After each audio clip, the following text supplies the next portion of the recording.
Michael, can you verify that we're streaming, please? All right, we have enough. Okay, thank you, Michael. Welcome everyone to the Regional Flood Control Citizens Advisory Committee meeting of February 28th. Via virtual, I'm going to turn the meeting over to Mr. Steve Parrish. Thank you, Mr. Chair. We're going to start with a roll call just to verify everyone that's on the call. And I'll just remind everyone that if you have to drop off the call before the end of the meeting, just interrupt us and let us know so we get an accurate record of votes. And I'll note for the record that Ron Newell is present. The rest of you, I'll be calling your name. If you could take yourself off mute and respond when you hear your name, appreciate it. Vice Chair Bill Starmer. Present. Karina Barragan Castillo. Present. Bertha Gutierrez. Present. Jim Giordano. Present. Larry Carr. Present. Brian Wilson. Present. Jessica Preston. Present. And Norm Ashford. Present. And Harshal Desai.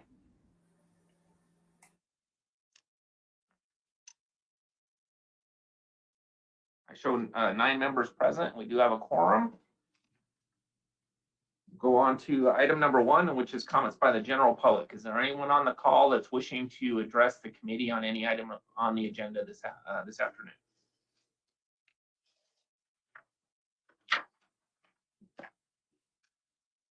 Hearing none, we'll move on to item 2. It's action to approve the agenda with the deletion of any items. Mr. Chair, the agenda is in order for approval.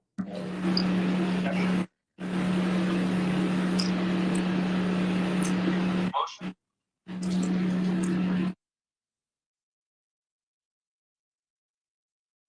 I move to approve the agenda as printed. Bill Starmer. Thank you. There's a motion on the floor for approval from Bill Starmer. Any discussion on the motion? I believe I just saw Harshal log on. Harshal, are you online? Yeah, I'm online. I apologize for the delay. Sorry. No problem. Okay, we're on item 2. There's a motion for approval. All those in favor say aye. Aye. Aye. Any opposed say nay. And that motion carries unanimously. Hey, Steve, can I just interrupt real quick? Did Herschel vote on the first item? I don't think we had a vote yet. No, on item number 1. That was comments by the general public, so there's no vote. Okay. So I think item 2 is the first All right. item. Okay. And I voted for item number 2. Thank you. Okay. Thank you.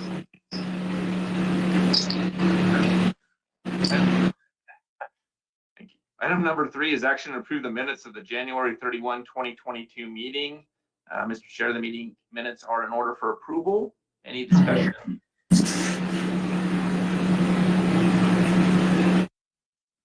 Entertain a motion.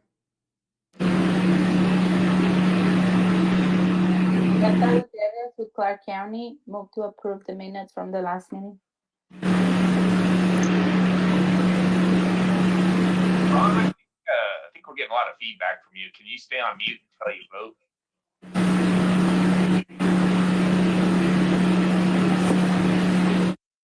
There you go. Okay, there's a motion for approval from Bertha Gutierrez. Any discussion on the motion? All those in favor say aye. Aye. Aye. Aye. Any opposed say nay. And that motion carries unanimously.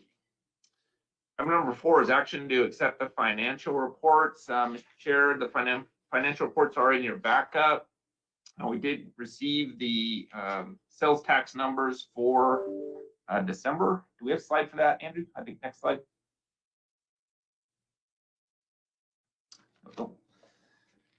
We did receive $13.4 million. Our budgeted amount was $11.1 million. So 13.4 is the highest amount we've ever received for a monthly total in the history of the district. It's 2.2 million above what we estimated, or about 20% for the year. We're at $71.3 million collected. which is 14.8 million above what we had estimated, or 26.23%. So the sales tax numbers anyway continue to be strong all through the first 6 months of the fiscal year. We'll continue to watch that. Here is the rolling 12-month sales tax chart. You can see for December 2021 through that month, we're at $133.29 million. That's the sum of the previous 12 months of sales tax. You can see a significant climb upwards since February of 21. So we hope that trend continues, and we'll see what happens. With that, happy to answer any questions. And if not, staff would recommend you accept the report. Any discussion or questions?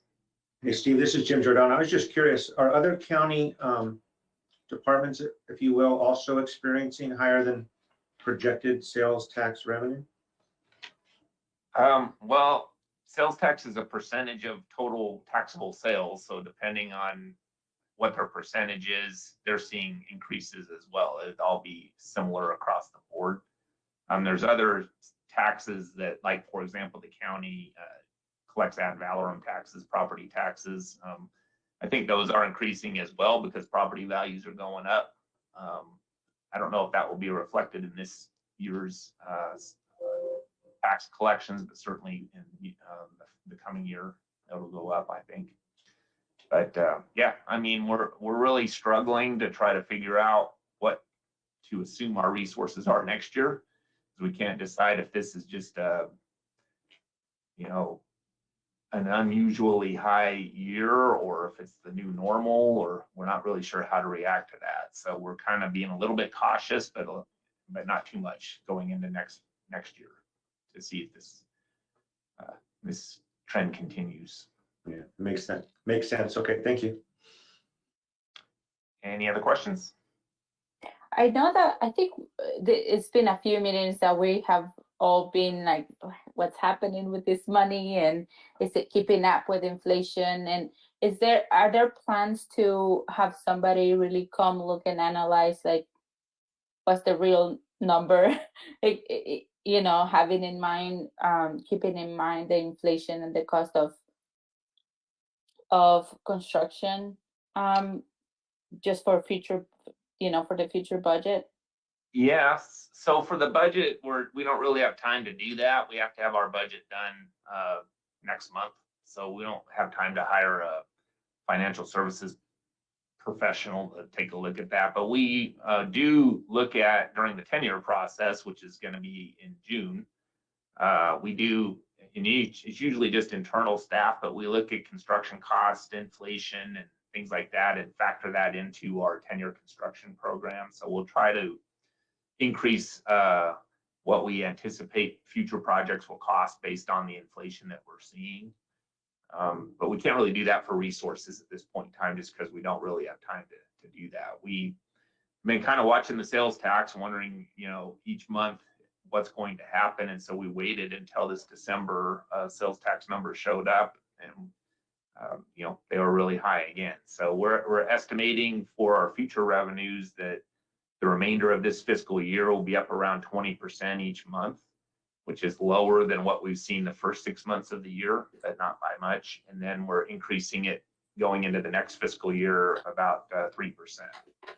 So above that. And so that kind of assumes that this exuberance will continue, you know, throughout the next year. But of course, keep in mind that we have a business model that's a little different than other agencies, and that if we receive more revenue or receive less revenue, we can adjust our construction funding approvals accordingly to account for that. So we have a little bit of flexibility if we don't receive the money, or if we receive too much money. Steve, Herschel Desai, City of Henderson. The 113 or 113,900,000 that was projected for this year in April of 2021, when it was approved back in April of 2021. That accounted for, and correct me if I'm wrong, but I assume that accounted for potential slowdown because of COVID, right? Like, so if if we were not dealing with the pandemic, that 113,900 that we see would have been a little higher, or that 113,900 million assumed that, hey, pandemic's behind us and we're gonna get the sales revenue that we were receiving in the past. Now, I understand that the sales tax we are receiving is more than anything that we have received or the Regional Flood Control District has received in the past. But I'm also saying that the actuals were, or the projections, not the actuals, but the projections were a little less, assuming there'll be some impact because of pandemic. Is that correct? That is correct. When we were setting the budget for last fiscal year, the 113, or the current fiscal year we're at now, I should say, the 113.9 million, we were making some assumptions then about whether or not, we were going to have a new variant, or whether or not there were going to be more closures, or if there were no closures, how quick would the recovery occur? And so we were a little bit cautious in that number, and that we felt like we ought to err on the low side because we weren't sure how quickly things would return to normal. And that turned out, it returned to normal and then some a lot quicker than we had anticipated. So it is fair to say, it is fair to say that 13.9 million is lower than probably what we would have seen had there not been a pandemic. Exactly. So the 26.8 number, or 26.23% increase that we see would have been more like, we don't know, but let's say 13% or 15%, and not 26.23% if those numbers were a little higher. So and I think that's important to note, because that's probably aligned better with the CPI numbers and the increase in construction costs that we are seeing, right? So, but yeah, just a comment there. Thank you, Steve. That's one of the metrics we're kind of looking at for next fiscal year resource estimates is, if we assume just a straight 3 or 4% increase every year like we normally would see, where would we be at as we go into next fiscal year and beyond? And we're using that as a way to gauge whether or not our estimates are accurate, just kind of ignoring the fact that the pandemic actually occurred. What would have happened if, where would we be if that happened? And that's kind of a starting off point to see if our numbers are reasonable. So. Thank you. Steve, this is Norm from Mesquite. Norm. Have you factored in the stimulus? I'm an old economic major, and there's no question the stimulus is part of all this whole thing, and there's a multiplier effect that's going to continue. And to factor in if there's a stimulus, really important and hard to figure.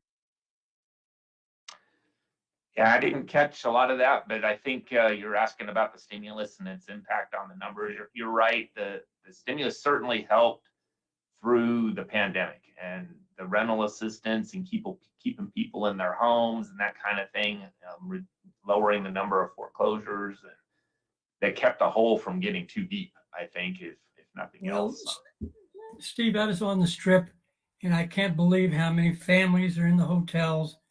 They got this big stimulus check, $2,300 or so for kids. And they said, let's go to Vegas. Whether or not that happens again needs to be considered. Agreed. I mean, that's a short-term bump. And so is that is that contributing to this? Probably. That's hard to say.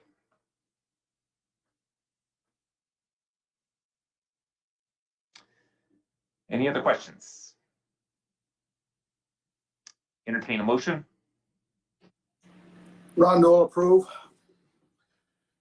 There's a motion on the floor from Ron Newell for approval. Any discussion on the motion? All those in favor say aye. Aye. Aye. Aye. Aye. Any opposed say nay. That motion carries unanimously. Item 5 is action to adopt the amendments to the 10-year construction program. Mr. Chair, these are amendments for fiscal impacts that occur later in the agenda. Staff recommends approval. Any discussion? Entertain a motion. Norm Ashford, City of Mesquite, move to approve. Item number 5. Thank you. There's a motion on the floor for approval from Norm Ashford. Any discussion on the motion? All those in favor say aye. Aye. Aye. Aye. Aye. Any opposed say nay. That motion carries unanimously. Item 6 is to receive the fiscal year 2021-2022 maintenance work program second quarter status reports as submitted by the entities. Mr. Chair, the report is in your backup. About 3.4 million of the $14 million budgeted for maintenance has been expended by the entities to date through the second quarter, which is about 24%. That's about where we are normally at this point of the fiscal year compared to prior years. So I think we're pretty much right on track. There's no action required on this item. It's just to receive a report, but I'm happy to answer any questions.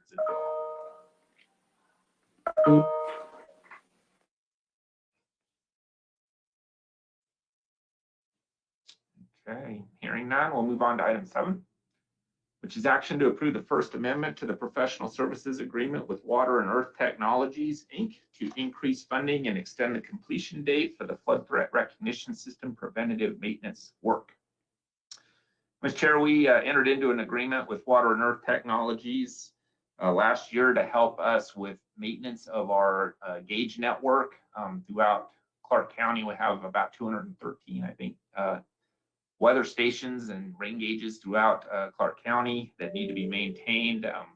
We do have an employee that's been on extended leave, so we've been having trouble with the employees that are coming in to work to get those maintained. So we're hiring this consultant to help us with that maintenance. We're extending this contract with this First Amendment and increasing the amount by $72,525 to complete that work. Staff recommends approval. Any discussion? Entertain a motion.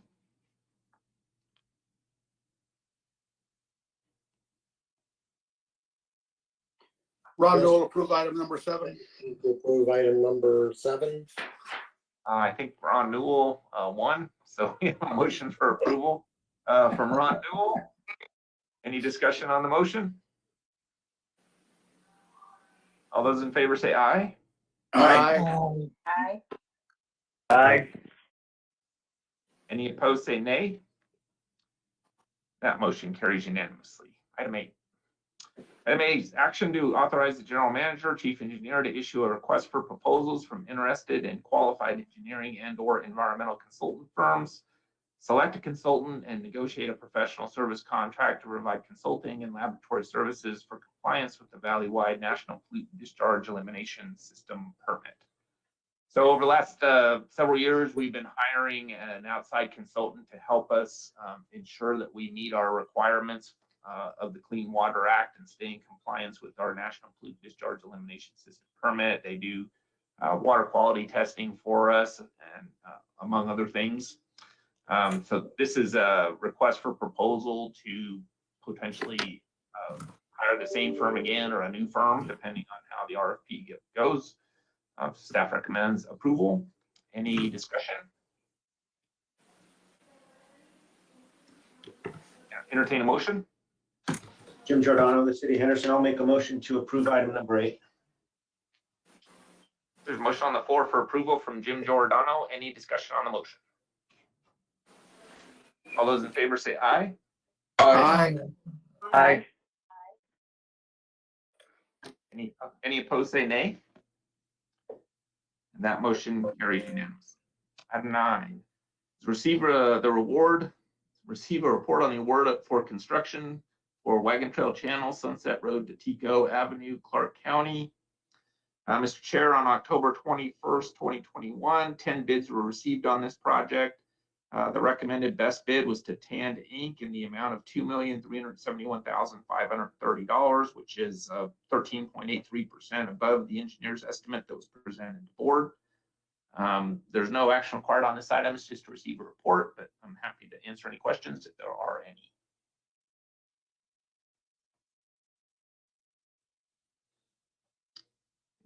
Now we'll move on to item 10, which is to receive the award of bid for construction for Duck Creek, Jones Boulevard, Storm Drain, Clark County. Mr. Chair, on November 5th, 2020, 5 bids were received on this project. The recommended best bid was to Western States Contracting, Inc. in the amount of $10,256,049.95, which is 1.1% higher than the engineer's estimate presented to board. Again, this is just to receive a report. There's no action required on this item unless there's any questions. How many bids? 5. Thank you. Any other questions? Sorry, Steve, this is Herschel Desai, City of Henderson. You said 1.1% higher than the engineer's estimate? Correct. Okay, thanks. Any other questions? Okay, move on to item 11, which is action to approve the interlocal contract for design for Owens Avenue East, Las Vegas Wash to Eastern, City of Las Vegas. Mr. Chair, this is a new design interlocal being requested by the City of Las Vegas with a total fiscal impact of $2,332,191. Staff recommends approval. Any discussion? This is Larry Carr with Boulder City, City of Boulder City. I'm just curious, so the design engineering is 1.5, so I'm just curious if there's a major factor that's so high? Well, it's generally a function of the estimated cost of the total construction. And what we'll do is, this is kind of the initial shot across the bow, so to speak, to get the interlocal open, and then the city will negotiate a fee with the consultant. It's a pretty long project. I think it's a couple of miles long, and it's an underground storm drain. Well, it's a mile and a half roughly. So it's not out of line with what we've seen on other projects. But is that mostly personnel cost or salaries, or is that some other aspect that's involved in 1.5? No, they'll be hiring an outside consultant, an engineering firm to do the design. So that'll be, paying, most of that'll be paying for, the consultant to complete the design. I guess what I should have said is labor, the consultant's labor costs, or their meetings and stuff like that they have to account for, and things for public notification and stuff like that. There is some of that. They'll have to meet with the consultant. There's also the second line item is the entity design labor cost, which is the internal cost for the City of Las Vegas and their staff to work on the project as well. I guess that's why I was asking, because 1.5 compared to 200,000, that'd be consultants more, if it's more labor in a shorter period. I understand you're saying it's part of the cost. I forgot about that aspect being the total cost. It just seems high for things. Yeah, the costs seem to have been going up with in terms of design costs, but like I said, it's pretty much comparable to other projects that we've been seeing that are similar in nature. So I think I saw that. I was just trying to confirm and get better understanding for also. So thank you. Yeah, there's actually a high right-of-way cost. There's a high right-of-way cost on this project as well. There's a possibility we may need to purchase a house as part of this project as the storm drain curves into Las Vegas Wash. I don't know if we're gonna have enough room to get that in without purchasing a home there, and so that's included. Now, if we wind up not having to do that, we won't spend that money, but we're putting it in just in case. And is that also in the design engineering too, that they would have to take care of that, purchase the house? That's another additional part of that too, or? They would help with the information that we need to get that done, but it'll be mostly a function of the right-of-way department of the city. Okay, I got you. Okay, thank you. Any other questions? Entertain a motion. Herschel Desai, City of Henderson, approve this particular item. Sorry. That's okay. I think there's a motion on the floor for approval from Herschel Desai. Any discussion on the motion? All those in favor say aye. Aye. Aye. Any opposed, say nay. That motion carries unanimously. Item 11, or sorry, item 12. Sorry. Item 12 is Meadows Detention Basin upgrade. Sorry about that. Item 12 is action to approve the supplemental interlocal contracts for design to increase funding for the following projects. Item 12A is the first supplemental Meadows Detention Basin upgrade, City of Las Vegas. Item 12B is the first supplemental Las Vegas Wash Branch 2, Monson Channel, Jimmy Durante to Boulder Highway, Clark County. So item 12A is a supplement to the design interlocal for this project, the Meadows Detention Basin upgrade. There's a fiscal impact of $109,063. This is funding that is needed to cover the district share of the negotiated consultant fee for this project. Item 12B is also a supplement to a design interlocal with a fiscal impact of $100,000. This is to pay for additional potholing and design that's needed for the portion of the channel up near Flamingo Road between Nellis Boulevard and Boulder Highway. Staff recommends approval of items 12A and 12B. Any discussion or questions? Entertain a motion. Ron Newell, approve item number 12A and B. There's a motion on the floor for approval from Ron Newell for items 12A and B. Any discussion on that motion? All in favor say aye. Aye. Aye. Aye. Any opposed say nay. And that motion carries unanimously. Item 13 is action to approve a master plan amendment for Airport Channel Harry Reid, formerly McCarran, Peaking Basin and Outfalls and Van Buskirk system. The county is requesting a change to the master plan and update, an amendment to the master plan.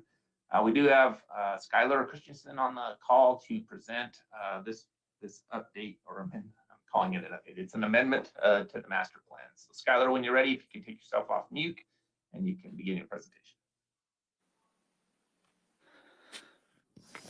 Yeah, can you hear me? Yes. Perfect.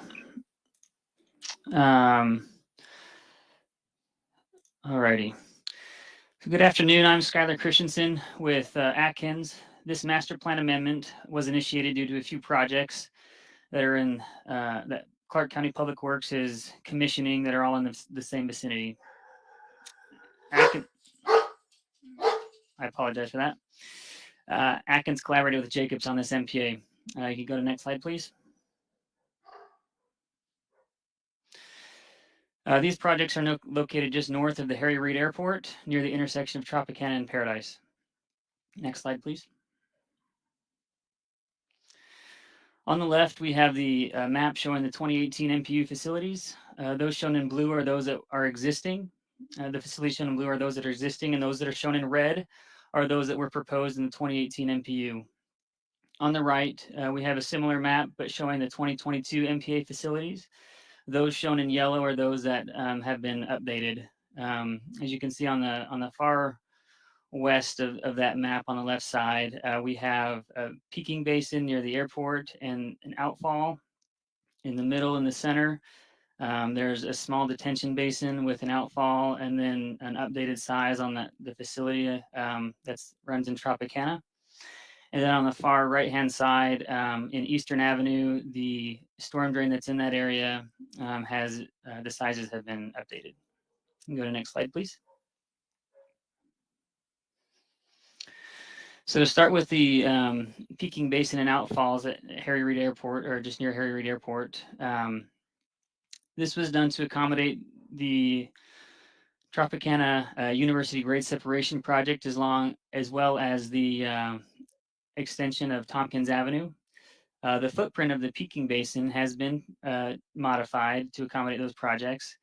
In addition, because it's near the airport, the Federal Aviation Administration requires that basins drain within 48 hours of a storm event.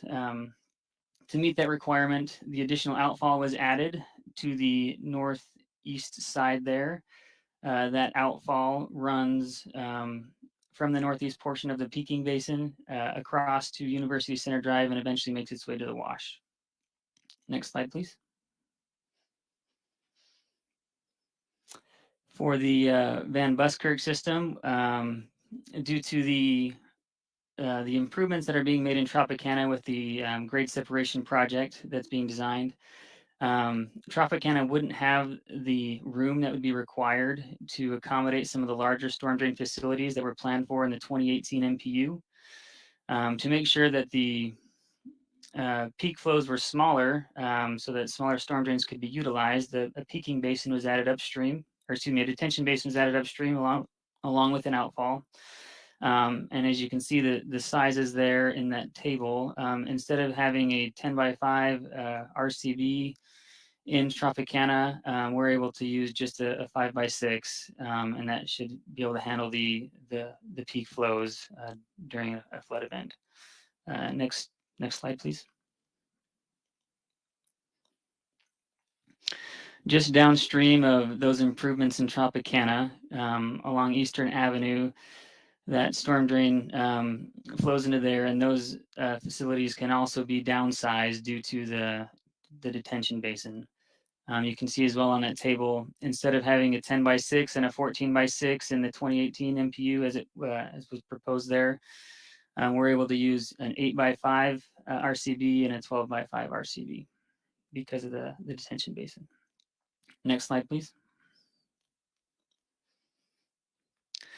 To summarize some of the costs, those facilities that have been changed that were previously proposed in 2018 MPU were roughly $23,725,000 in estimate.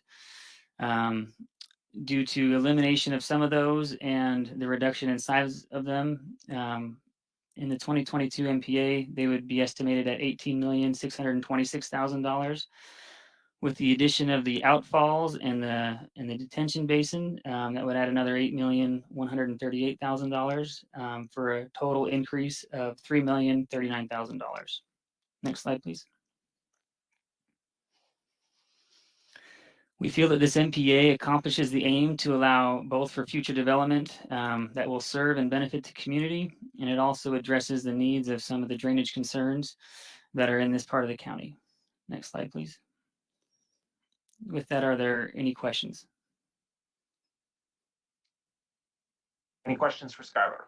I have a quick question. This is Jim Giordano, City Henderson. So that Paradise Detention Basin, that doesn't exist today, right? It does not, no. And then, so its footprint is going to be over what? Some of the existing parking structures or something there? Yeah, there's a lot over there that will accommodate that detention basin over there, just in between Paradise Road. You can see there, it's the Hart small print, and University Center. So that's an empty lot right now? Yes, I believe so. Okay, thank you. Herschel Desai, City of Henderson, that empty lot, is that with McCarran or the coordination with McCarran's complete now? And they will allow a peaking basin so close to the airport? Yeah, so not for this Paradise Detention Basin, but for the peaking basin that's just north of the airport. Yes, all the coordination has been done with the airport to make sure that it meets all the qualifications in the runway protection zone as far as height and everything else. So yeah, we've had extensive coordination with them to allow for that. Thanks, Skyler. Thanks, Herschel.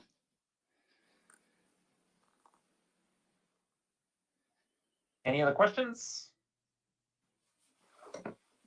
Thank you, Skylar. Thanks.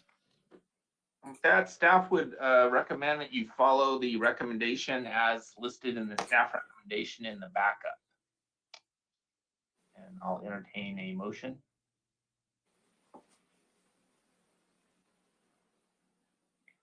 Herschel Desai, City of Henderson, motion to approve and move forward with the MPA. Just to clarify the motion, you're moving to follow staff recommendation as listed in the backup. Yes. There's a motion on the floor from partial decide to follow the staff recommendation as listed in the backup. Any discussion on the motion? All those in favor say aye. Aye. Aye. Any opposed? Sorry. Any opposed say nay. And that motion carries unanimously. Item 14 is to discuss the Citizens Advisory Committee tour of district facilities and take action as deemed appropriate. Mr. Chair, we historically have been doing a tour of district facilities with the Citizens Advisory Committee every other year. We didn't do it last year because of COVID and we postponed it. So now we're bringing that back around. That we kind of wanted to just put a discussion item on the agenda and see how the committee feels about getting together during the falling limb of the Omicron and see if you're comfortable going out on a bus, getting together on a bus and going out and touring different facilities. So let's start with that question. Does anyone have any opinion on whether or not you'd be concerned or would be in favor of going on a tour? Are you going to require vaccinations? I'm not checking vaccination cards, but I think for the most part, the bus we get is usually seats about 50 people, and we usually get around 15 or so to go. So I think we can spread out pretty well on the bus. Most of all the stops actually will be outdoors, and so I think it'll be pretty safe when you're off of the bus, certainly. So my own personal feeling is it's pretty safe, but it'd probably be a good idea to be vaccinated if you want to. You have any months in mind? We're thinking April before it gets too hot. That might slide into May, depending on whether or not we can find a good time to go in April. There's a lot going on in April, but we'll try to get it done as early in the springtime as we can. I thought maybe end of April, 1st of May, so that sounds good. So. I think that'd be good. To have a tour. I've never been on one, so I would be excited to participate. I think the ones that we've had in the past have been very educational and sorry, Norm. And so I'm very strongly supportive and I'm not concerned about COVID. Okay. And this is Norm. It can be the highlight of the year. I'm strongly in favor of it. Don't set the bar too high, Norm. Okay. Well, Larry Carr, I'm in favor also. Okay. Thanks, Larry. It sounds like the majority are in favor, so we'll go ahead and start planning that.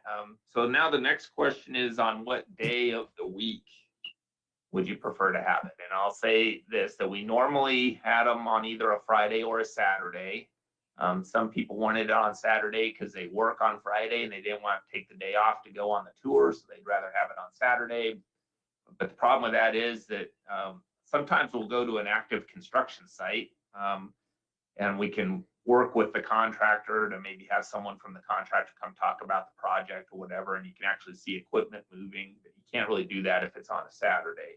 On a Friday, you could see the equipment moving. I think, I don't know if it's a problem for people to come on a Friday, or it doesn't necessarily even have to be then.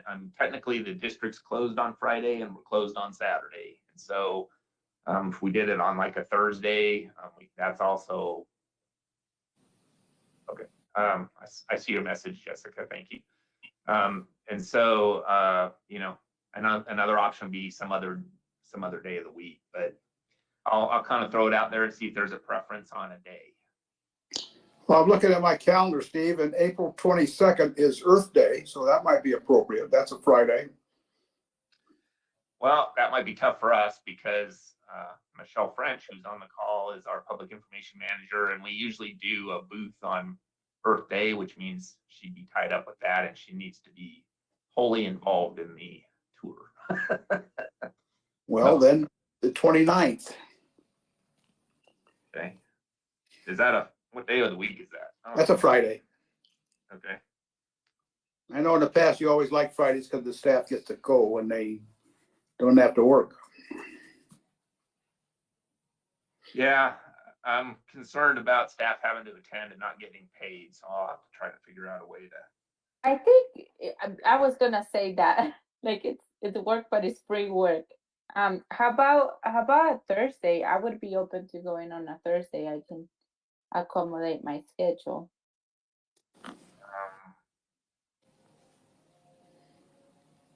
Thursday works for me. How does the rest of the group? Okay, thank you, Jessica. How's the rest of the group feel about that? Jessica said Thursday or Friday would work for her. This far out, I can do it whenever. That's fine with me also. Yeah, Larry Carr, I can do pretty much any time during the week, but so Thursday would be fine. Okay. Well, we don't want to do May 5th because that's Thursday, that's Cinco de Mayo. Yeah, we could have tacos for lunch. There you go. Good thinking, Steve. We'll provide a box lunch as part of it. We usually get some bagels and some coffee or something for breakfast. It usually starts around 8 or 8:30, and we usually get down around 2. And we'll try to visit 5 or 6 sites and mix in some under construction sites as well as sites that maybe have just finished or maybe have been done for a while. Who knows? So we'll try to figure out. I'll work with the engineering team to figure out which sites may be best. We always got to think about accommodating the bus because the bus can have a limited ability to they don't have 4-wheel drive buses, so they have a limited ability to get around some of these construction sites. So it has to be pretty well graded and things. So we'll work with the engineering team. I don't know that one driver we had, he'd get anywhere. Remember that? We have had a few adventurous bus drivers, and they don't have roll bars either, so I don't really want to tumble into a detention basin too much. Okay, so we'll start thinking about it Thursday and see if that works. Seems like that was okay for most people, which is good. And we'll see if we can settle on a good day for everyone. And we'll probably send out emails or something to the group just to give you a heads up where we're heading and give you updates. So good. I think I got the information I need. Is there anything else that anyone wants to talk about on that item? And Mr. Parrish, I'll just point out on April 28th, I believe that's a technical advisory committee meeting morning, but just wanted to point that out. Yeah, I was looking at the 21st, April 21st. Which, I don't know. I'll have to talk to Michelle and see if that's too much to have the CAC tour and then right after that have Earth Day. But could be challenging. But we'll try to settle on a day. I'm glad Thursday works for most people because that'll be better for us in terms of staffing. We'll also usually have an engineer and a chase car in a separate vehicle that'll go ahead of us and open gates and things like that. And they'll usually go get the lunch for us and meet us at a park or something to eat. So it's a good time. We'll have fun. We'll invite some board members. We got some new board members, so maybe they'll come to the tour, see what we do. So that'll be good. Okay, if there's no other comments or questions, we'll move on to item 15, which is comments by the general public. Is there anyone on the call wishing to address the committee this afternoon regarding any item related to the Regional Flood Control District?